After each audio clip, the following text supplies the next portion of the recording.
Coming at you live. It's Sunday Story. We're tired of police violence in a country where the Constitution promises equal protection under the law. We're sick and tired of being sick and tired. That is why we should act. It's time to end racial profiling. Time to criminalize the chokehold. Time to demilitarize the police. Time to end qualified immunity. Hello friends, and welcome back to the show. We're back with another episode of Sunday Stories, where we cover ongoing headlines and meet interesting fucking guests. This time with a democracy agent. Don't you get the James Bond feeling? He's an entrepreneur with the communication as a compass and the democracy as a driving force. Today he runs Democrat Team and is the famous lecturer and expert advisor. Ladies and gentlemen, let me introduce this week's co-host, Barakat.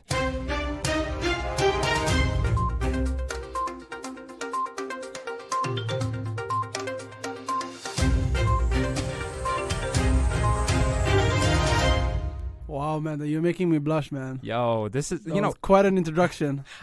Every time I introduce a guest, I imagine, have you seen UFC shows?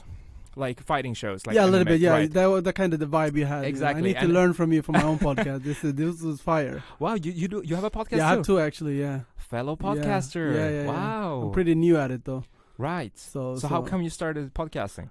I did one podcast, I think 2 years ago together with Startup Stockholm. Right. Because I was helping them in a joint venture to be more inclusive. So we started this podcast called Startup Mondays. Huh. So we want everybody to just start the Mondays with, just inspiration and energy. Yeah. And we were in the phase of opening up a new office in Kista. Wow. To reach new audiences that had historically been marginalized. So we did that like 5 episodes, and it just really felt That's cool. interesting and fun, because I know a lot of great people with great ideas and great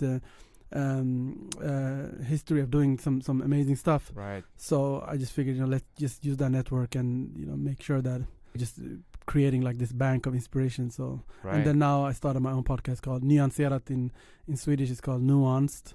So it's kind of a wordplay on skin color, of course, but it's also like the idea and the vision is to kind of talk to people that have deep knowledge about racism and discrimination and all this type of things that are creating problems in our society, and just to speak about that with people that are deeply competent. Yeah. And then the other one is called Kan vi prata om vithet? Can we speak about whiteness? Right.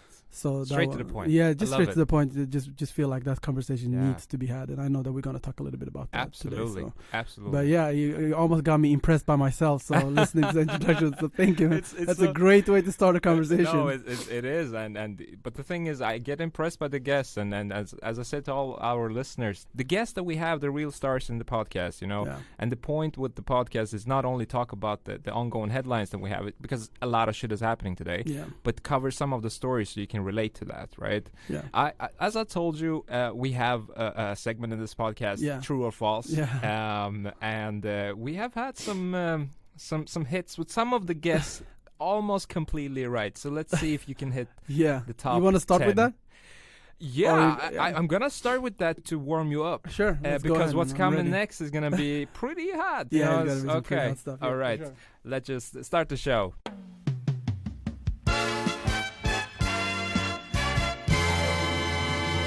The first statement of the True or False.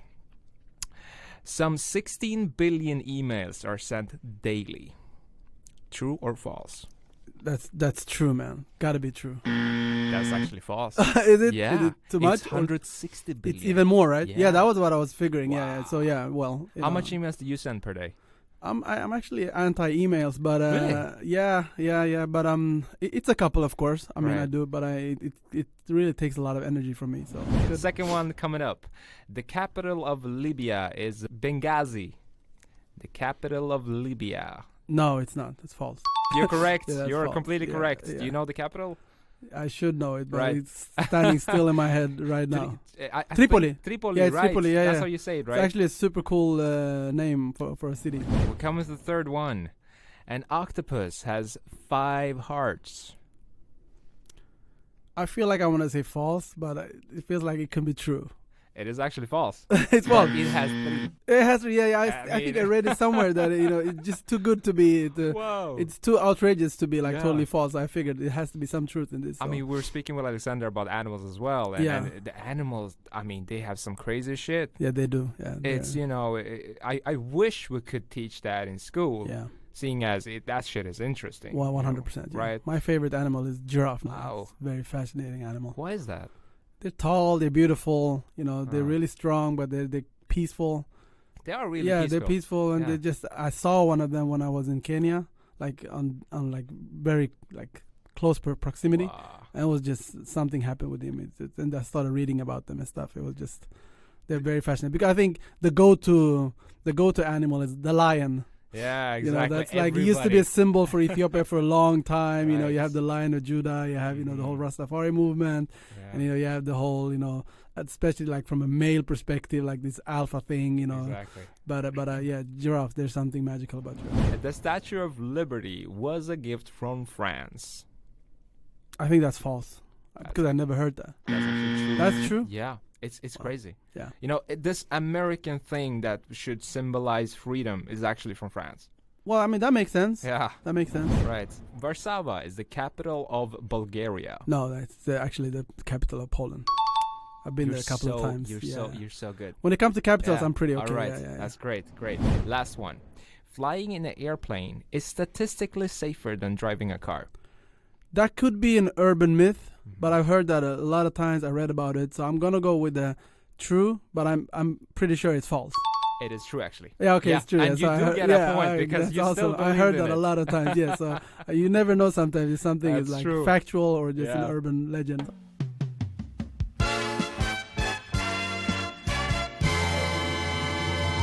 How are you doing? How is life? I'm good, man. I'm a bit exhausted Yeah. because of everything that is happening. Mm. Of course, just being a black person in a world that, that has a lot of racism, Yeah. and also work with these issues. And I've been doing that for, depending on how you count, but almost 20 years. Like as an activist, my first consulting gig was in 2009. Whoa. So it's more than 10 years. Yeah. And before that, I was doing a lot of, within the NGOs, and I was doing it as a non-paid activist, and it's always been part of my life. So it's mixed feelings, Yeah, but yeah. I'm feeling good. I also feel empowered.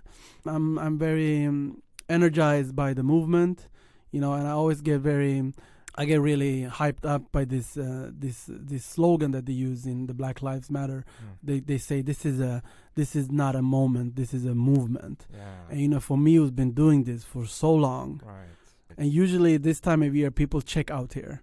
It's you go into vacation mode, and it's not like the questions about racism and discrimination has been prioritized in Sweden. Yeah. Let's be honest about That that. is true. But now something is happening, and I think that's quite fascinating. But there's always again, I told you before, I'm a recovering workaholic, so I always have to have an inner dialogue with myself. I have to tell myself to rest, and I always feel like I do too little. I'm struggling with those emotions. But isn't that a great entrepreneur? Yeah, it is, but it's also it could be bad for your health. Right. But 100%, yeah. I mean, yeah, I put my whole soul in this. So for me, I'm happy you mentioned entrepreneurship because I'm also an entrepreneur. I always say if there were no racism in the world, I would have been quote unquote a regular entrepreneur.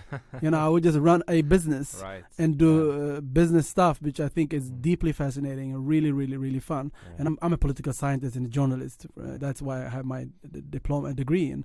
But I've always been interested in making stuff, Right. realizing your visions. So for me, it's always been a tightrope. Walking a tightrope. But that's a great point. Yeah, it's part of the entrepreneurial personality, I think. Exactly. But it's also a lot of entrepreneurs I know, and usually you tend to know people that are like you, and I have a lot of friends that are entrepreneurs, and we always have conversation about it's you're successful, but are you happy?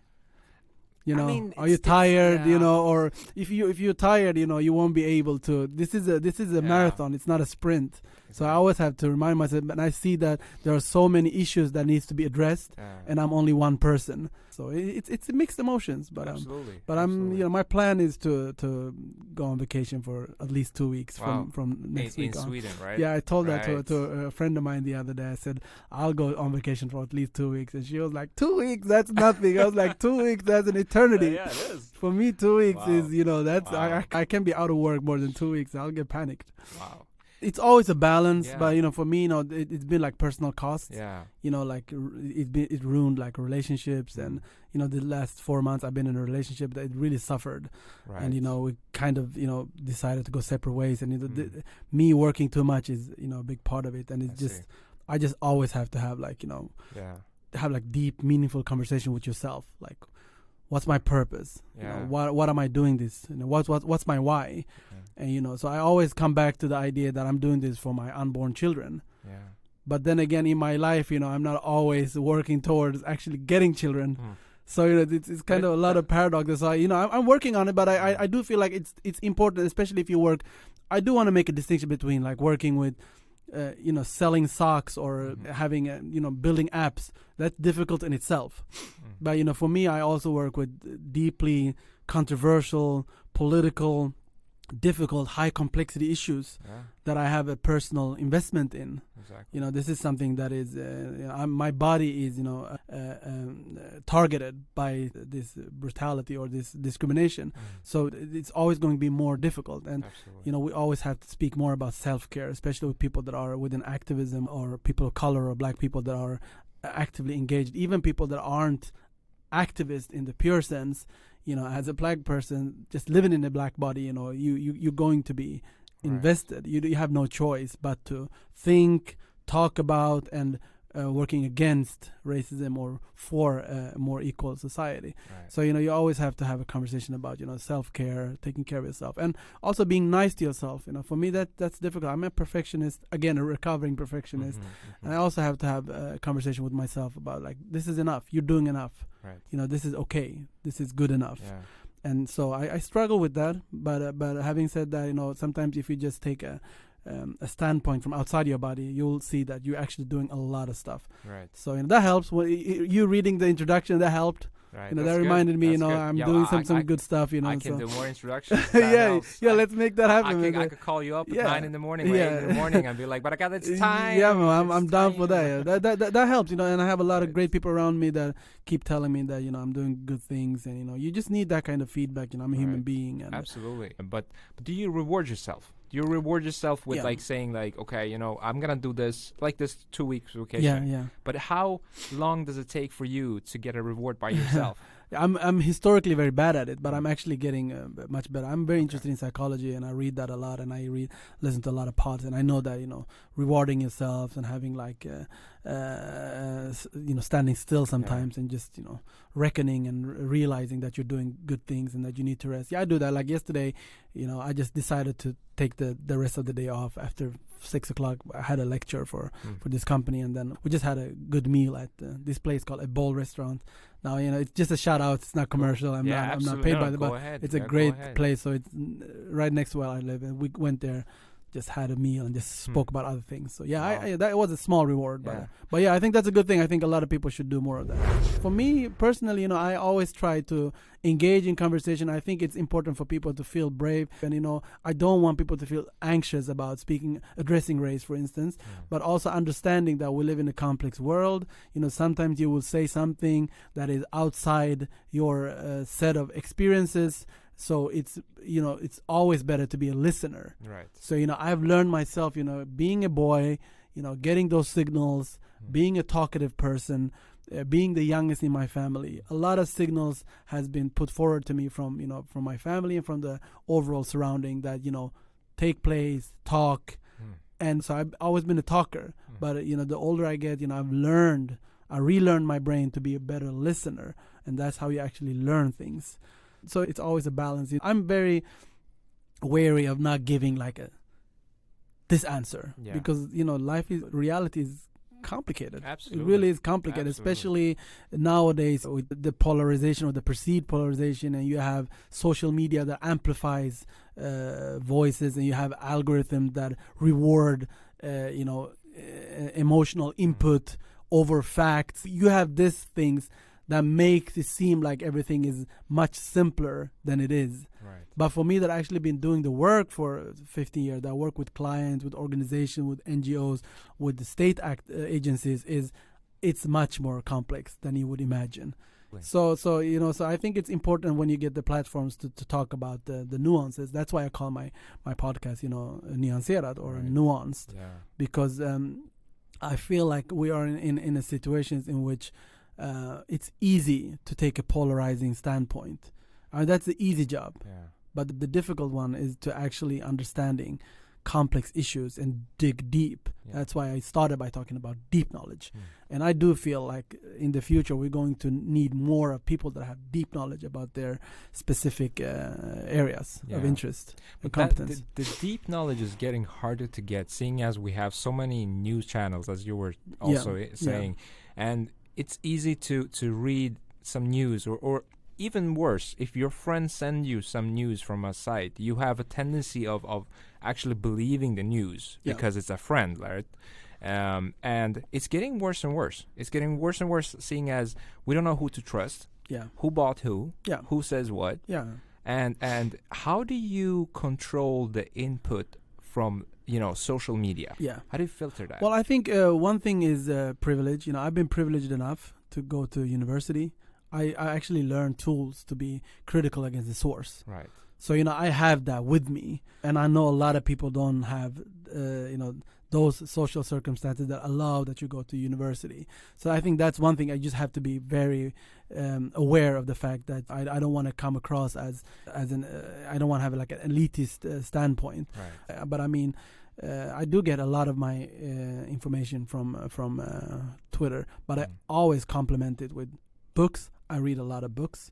I follow the new research on my area of interest, and I listen to a lot of pods, like legit pods, like The Daily, Code Switch. Right. I listen to the Harvard Business Review podcast, which I think is very interesting. So I have like a broad spectrum. I listen to a podcast called Happiness Lab, which is about how you become happy, and it's a doctor from Yale that runs it. So I want to get a mix. You get research, and then you get activists, and then you get like people that produce their own information. But you always have to be critical to the source.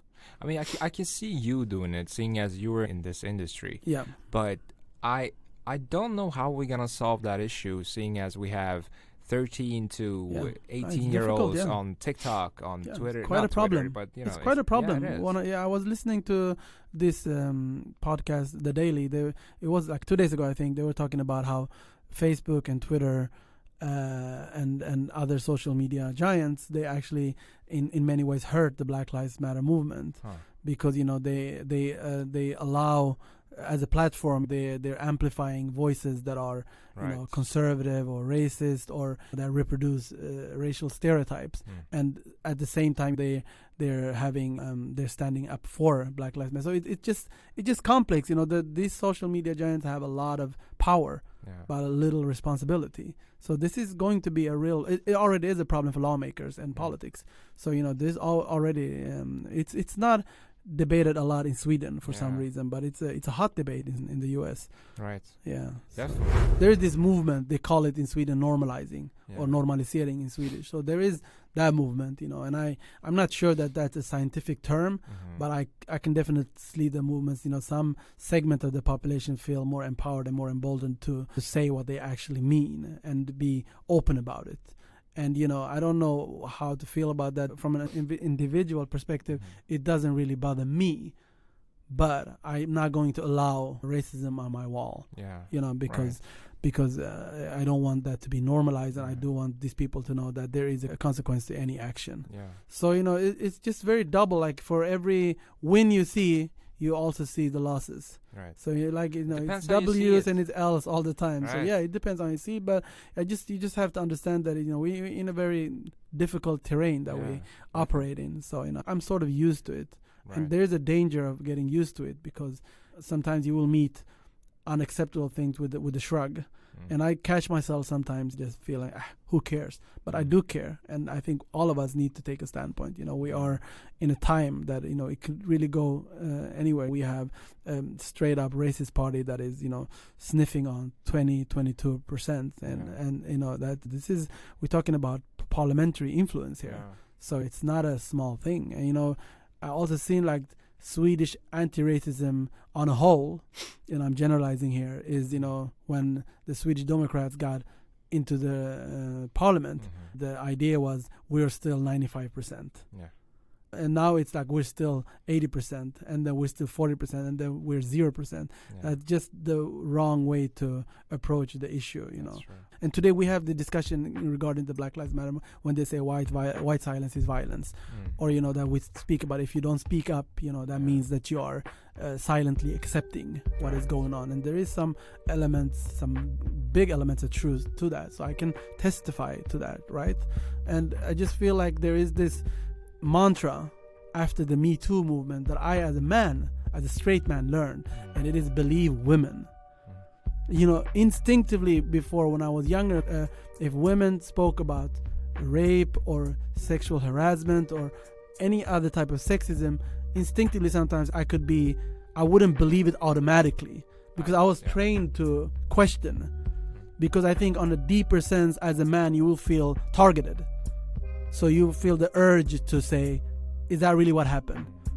But by doing that, you're actually aiding sexism. And so I say, like, you have to believe people of color. You have to believe black people. When we speak about racism, the first instinct shouldn't be, is that really true? Is that really what happened? Don't gaslight us. Believe. Just have that as the first instinct. Retrain your brain. You can do that. Rewire it. So for me, it's just, I didn't feel believed for so many years. So many years I was talking about, not only me, and I'm using myself as a metaphor for a lot of people. It's certainly not just me. There are people on the shoulders to which I stand, but we were not believed. And to a large extent, we're still not believed. But the Black Lives Matter movement has done something with that. We are more believed today. And it's horrible that this is what it has to take, these tragic events. I know.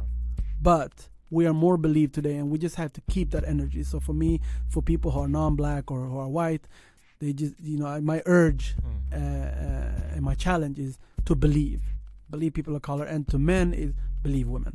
Wow, you give me the Martin Luther King vibe. Well, thank you. That's a great compliment. Dream, but now we can switch that out to I appreciate that. I think that's just that's just also being like, if we just strip racism and sexism out of the equation, it's still about being a decent human being. Yeah. If somebody comes to you and they tell you, I feel hurt, this happened to me, your first instinct shouldn't be, is that really what happened? I'm not saying don't be critical. I mean, we started this conversation by talking about the value of being critical to the source. Yeah.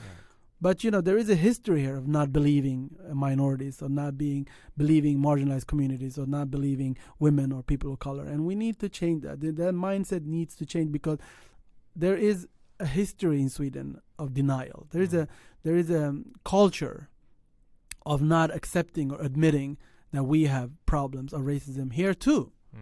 There is this idea that Sweden is unique. It's a national romantic self-image. It's not reality. Saying that does not take away from Sweden the fact that Sweden, in some elements, in some aspects, have been vocal about anti-racism in South Africa or in the American South. It has. So both these narratives are true at the same time. But while Sweden were criticizing the American South, at the same time, or a couple of decades before, we had the Race Biological Institute, which was the first state-financed racial biological institute in the world. And we had Carl von Linné, which is, recognized and famous for, making some huge progress, being a pioneer in systematizing plants and animals. And he did. That's also true. He was a pioneer in that. But he was also a pioneer in racial biological. He was the first person to hierarchize and speak about Homo sapiens, in which Homo europaeus was on the top and Homo afer, which was the so-called How stereotypical. long was this ago? This was in 1918. I'm mixing up. Okay, Yeah, right, but it right. was it Yeah. was early on. Mm. So you have those things. We also had a guy called Anders Retzius, which introduced skull measures. And so today you have some people arguing that stop importing the racial narrative from U.S. But actually, historically, Sweden been exporting racial narratives, or racial science, pseudoscience, of course. But this science had an effect. So if you go back to the hierarchy, the racial hierarchy that Carl von Linné, together with other scientists around Europe, created, we still have that same hierarchy in the Swedish labor market today. So it's not a fluke. There is a historical continuity here.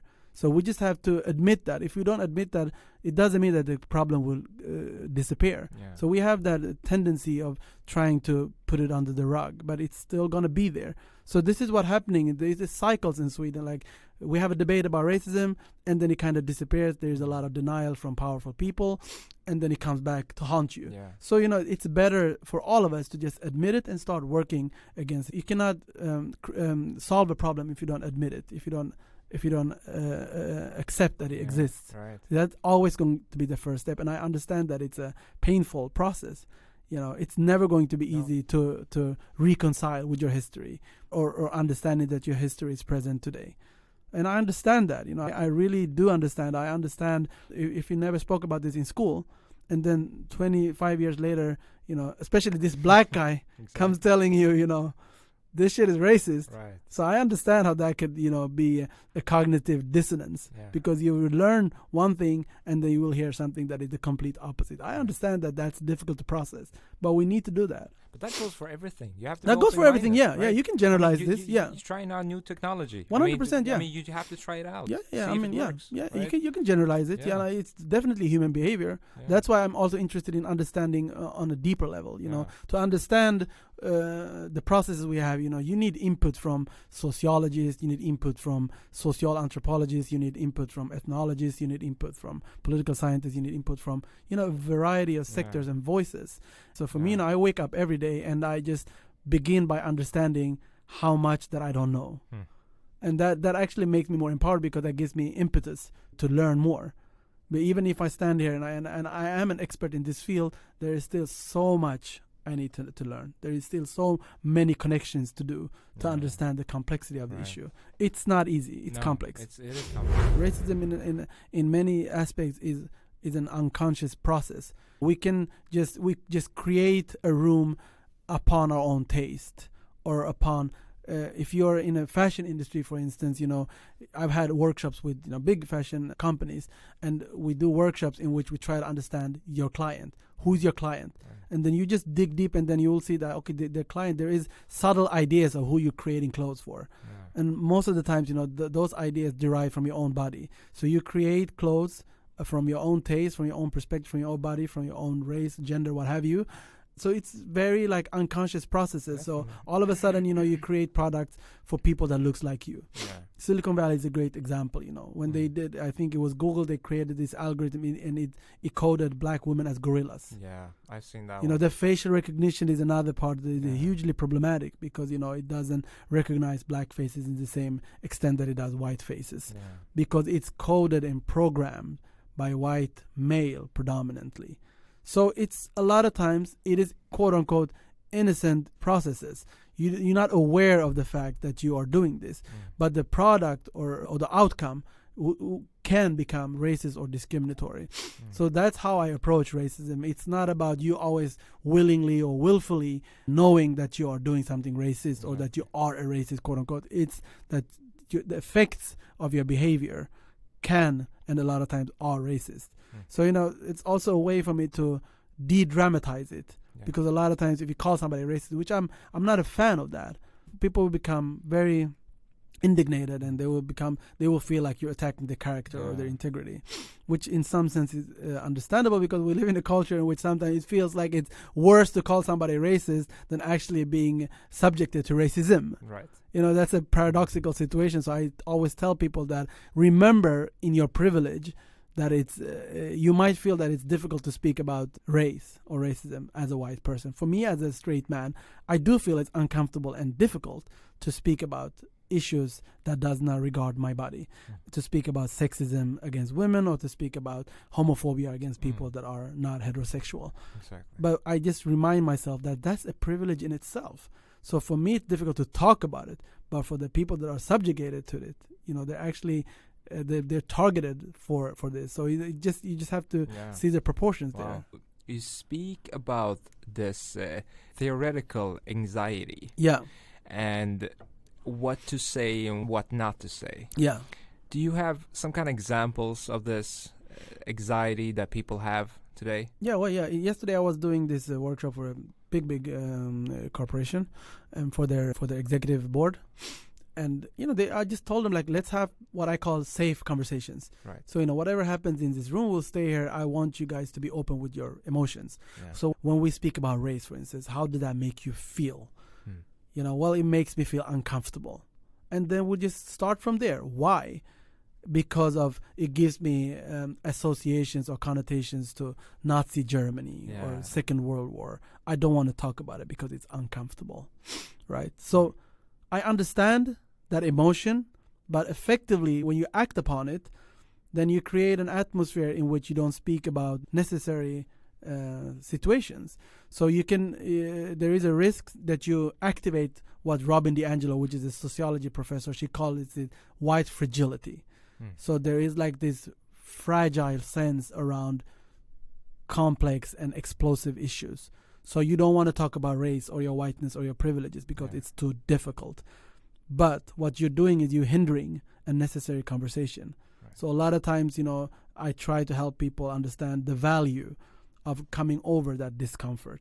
So it's just you just need to understand that your contribution or your participation is required. We need more white people to be actively engaged to abolish racism, and that starts with understanding and admitting your own privileges. Yeah. For me, it's very helpful when I speak about being racially profiled by the police. It happened to me numerous times, and there is data and people that can testify for this, plenty of that. But it's still a lot of times we're not believed. No, is that really what's happening? They're just doing their job. And the police in itself, they don't want to accept and admit that they have this problem. But what helps is when white people, and I see more of that, comes out and say, this never happens to me. That helps because in the contrast, we will see racism. That's when we'll see how people are treated differently because of their skin color or their perceived race. True. So we need more people that are privileged to speak upon, not only just declaring that they're against racism. Anybody can say that, but talk about the privileges. Tell us about how your life looks like. That's why we did this pod. So, a big shout out to Lovisa, who is my partner in crime. Yeah. And, she's very open with her privilege. She speaks about how we live in the same city, in the same world, but we have radically different experiences. So, it's in that space you will see racism or discrimination in itself. That's why I understand the value of me as a man, as a straight man talking about my experiences. Because I know that my experiences differ. So when I go in a taxi or an Uber, I will never be afraid of sitting in the back seat of an Uber. I'm never afraid of going home in the evenings. Exactly. Because, I'm not afraid of being harassed or, being subjugated to sexualized violence. Yeah. And that's a privilege, I have to talk about this in order to confirm what's happening to women. And, that's a big help, a much bigger help than people think. Also, we know from research that this is called homosocial reproduction, it's called. So white people tend to listen to white people in a larger extent, and men tend to listen to men in a larger extent. So, if you need to talk to your quote unquote your people audience, because, they will listen more to you than they will listen to me. Definitely. In US, there is this great mantra that I hear. It's not about standing up only, it's about standing with. So I just feel that's a forceful, a very powerful quote to use. You just have to stand with me, not only standing up against something. You have to stand with me. Right. And standing with somebody requires that you're listening, that you're believing, and that you're understanding and empathic. Wow, I'm learning so much. I appreciate that. No, it's really amazing. And for people, for young professionals that we have around the world, how do you help? How do you stand with someone? Yeah. And not only on social media, Yeah. but how do you take that outside, offline? How do you do it offline? Yeah, that's a great question. I think first and foremost, I think this demarcations from what is professional and private or political, it's much fuzzier now. We see that like racism is an issue for corporations as well. You know, it's also there is a business case around, you know, abolishing or diminishing racist practices. So you need to understand that this isn't an issue only for activists or for politics. It's also an issue for your labor force. Yeah. You know, I mean, your workplace is a microcosm of the society. If you think otherwise, you know, you're wrong. You know, you're not immune to discrimination, racism that is around society. You know, that's also corporations or the business sector needs to be more engaged in the civic discourse, need to be more engaged. And I see this is actually happening, and it's accelerated now, but it's been happening for quite a while. You know, consumers are demanding that you take a stand against. That must be the driving force of it. Right? Yeah. Where the money goes, that's what it flows. Yeah, 100%. Right? I mean, it's already happening. So to be fair, it's already happening. A lot of corporations already listening to their consumers, or they're actually listening to people that are potentially going. It's also about recruiting talent. You know, talent don't want to work in a sexist place. We don't want to work in a place where there is racism or where you do like shady business. So there is that thing. So you have to adapt. And you know, I think the modern corporations are, and they will adapt more. So that's the first thing. And the second thing is, you know, just be part of the conversation. You know, just don't assume that this is not a problem for me, because that is actually the biggest sign that you have privilege, is that you will feel that the problem is not a problem because it's not a problem for you. Just because I'm not targeted, it doesn't mean that my fellow human beings aren't targeted. On the contrary, they are. So we need to understand that it's a structural society problem. And I think that's kind of sinking in now more and more, because you keep saying that also in the BLM movement, that, you know, racism is not a problem for black people. It's not for black people to solve this. You need to be part of this. You are privileged, you are in position, and you have power, and use it to something good. You know, I always go back to Michel Foucault, which is a theoretician that I listen to, and he always said that power is not positive or negative. Power is productive. So that means you can do whatever you like with power. Power isn't necessarily connected to evil. I think we have that idea that power is bad.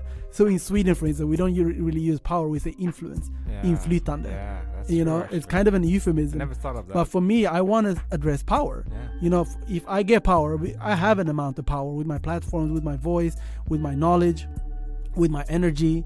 I have power. I influence people. I know that. So for me, you know, it's a challenge to use my power for good.